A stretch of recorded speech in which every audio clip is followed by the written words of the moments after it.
राजधानी भोपाल के रविंद्र भवन में आज राज्य स्तरीय गोवर्धन पूजा कार्यक्रम का भव्य आयोजन किया गया। इस अवसर पर मुख्यमंत्री डॉक्टर मोहन यादव ने पारंपरिक विधि विधान से गौ पूजन कर कार्यक्रम का शुभारंभ किया।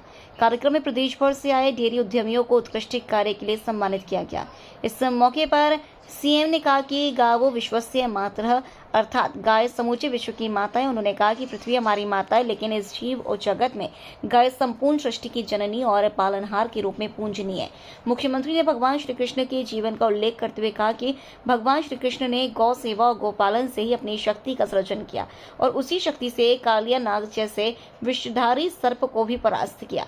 उन्होंने कहा, भगवान को जीवन भर दो बातें अत्यंत प्रिय रही, गांव की संस्कृति और गोपाल नाम। यदि कोई उन्हें गोपाल कहकर पुकारे तो वे दुनिया की सारी संपत्ति लुटा दें। मुख्यमंत्री ने आगे कहा कि भगवान श्री कृष्ण ने मोर मुकुट धारण कर ग्रामीण संस्कृति का जीवन भर सम्मान किया। हम सबको भी उसी भावना से गाय, गांव व गोपाल संस्कृति का सम्मान करना चाहिए।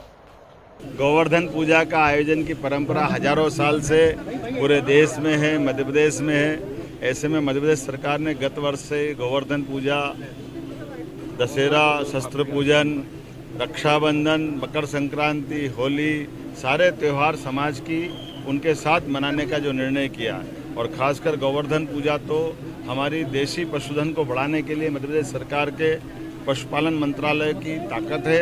इसके भरोसे से हमारी प्राकृतिक खेती अच्छी करने के साथ साथ दूध उत्पादन में भी मध्य प्रदेश का स्थान तीसरे नंबर से निकल करके 1 नंबर पे आए। ऐसी बहुत सारी योजना हमारे द्वारा बनाई गई थी। आज मध्य प्रदेश के गौशालाओं से जुड़े हुए कई पुरस्कार भी भोपाल में दिए गए।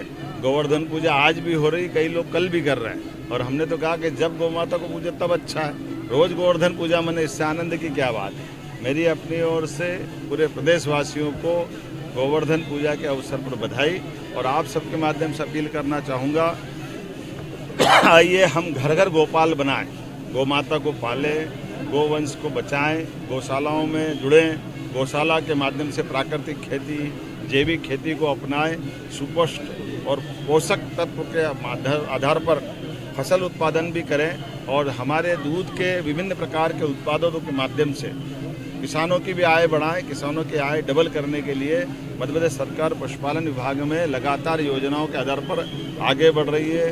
गौशालाओं का भी अनुदान हमने डबल किया है।